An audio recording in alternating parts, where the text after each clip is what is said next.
Good morning friends.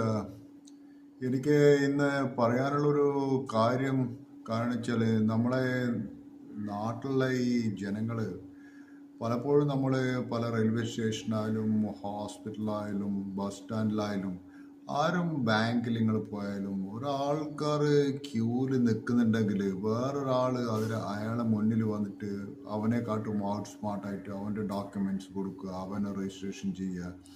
ഇതുപോലുള്ള സംഭവങ്ങൾ ഞാൻ പലപ്പോഴും നോട്ടീസ് ചെയ്തിട്ടുണ്ട്. ഇത് എന്തുകൊണ്ടാണ് നമ്മുടെ നാട്ടിലെ ആൾക്കാർ ഇത്രയും അൺസിവിലൈസ്ഡായി ബിഹേവ് ചെയ്യുന്ന അറിയില്ല. എസ്പെഷ്യലി നമ്മൾ എന്തെങ്കിലും അവരോട് പറഞ്ഞു കഴിഞ്ഞാൽ ഇവിടെ ഒരു ക്യൂ ഉണ്ട്, ഒരു ക്യൂ ബാരിയർ ഉണ്ട് എന്ന് പറഞ്ഞു കഴിഞ്ഞാൽ ആ ആൾ പറയുന്നത് അയാളെ നമ്മളെ ഹ്യൂമിലേറ്റ് ചെയ്യാമെന്ന് ചെയ്യുന്നു.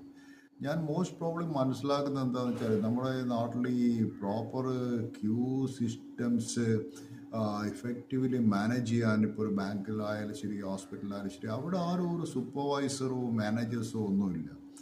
ഇനി ആകെ ചെയ്യാൻ പറ്റുന്ന ആ കൗണ്ടറിലിരിക്കുന്ന ക്ലർക്ക് അല്ലെങ്കിൽ അവിടെ ഇരിക്കുന്ന റിസപ്ഷനിലുള്ള ആള് they should at least tell the public, ഈ ക്യൂ ബ്രേക്ക് ചെയ്യുന്ന ആളോട് പറയണം, people are standing in the queue, you don't have any preference, you also have to follow the queue എന്നുള്ള കാര്യം അവരും പറയുന്നില്ല. അവർ ഈ ക്യൂ ബ്രേക്ക് ചെയ്ത് അവനാണ് മോസ്റ്റ് പ്രയോറിറ്റി ഇമ്പോർട്ടൻസ് കൊടുക്കുന്നത്.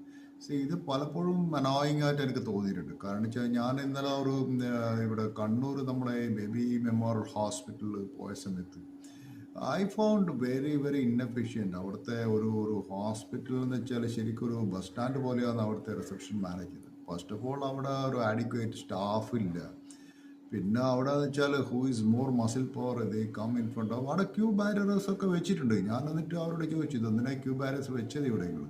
ഇതിൻ്റെ ആവശ്യം എന്താണ്? ഇങ്ങനെ എല്ലാവരും വന്നിട്ട് ഇടിച്ച് കയറി മറ്റുള്ളവൻ്റെ ക്യൂവിൻ്റെ ബ്രേക്ക് ചെയ്തിട്ട് മുന്നോട്ട് പോയി കഴിഞ്ഞിട്ട് അയാളെ മസിൽ പവർ കാണിച്ചിട്ട് മറ്റുള്ള ക്യൂവിലുള്ള ആൾക്കാരും ചീത്ത പറയാന്ന് വെച്ചാൽ that is very very very uncivilised way, uncultured way.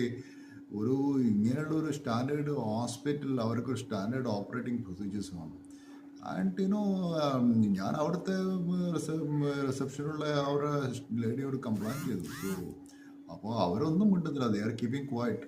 And ഞാൻ അവിടെ ഒരു എന്താ പറയുക, why should I want to correct the people എന്നുള്ള ചിന്താഗതിയാണ്. ഫസ്റ്റ് ഓഫ് ഓൾ നിങ്ങൾ ആലോചിക്കണം, ക്യൂ എന്ന് വെച്ചാൽ എല്ലാവർക്കും ഒരു ഫെയർനെസ് തരുന്ന ഒരു സിസ്റ്റമാണ്. ദർ ഈസ് നോ പ്രിയോറിറ്റി, എല്ലാവർക്കും ഈക്വലായിട്ട് ഫെയർനെസ് തരുന്ന സിസ്റ്റമാണ്. അത് മാത്രമല്ല, അത് ക്യൂവിൽ നിൽക്കുന്ന ആളെ സ്ട്രെസ് കുറക്കും, ഇംപ്രൂവ്സ് എഫിഷ്യൻസി. അവിടെ നിൽക്കുന്ന ആൾക്കാർക്ക് they can register patients fast, അവർക്ക് മറ്റുള്ള പല കാര്യങ്ങളും കളക്ട് പേയ്മെൻറ്റ്സ് ആയാലും ഇൻട്രപ്ഷൻസ് ഒക്കെ കുറക്കാൻ പറ്റും. This is very bad. എനിക്കൊരു വെരി ബാഡ്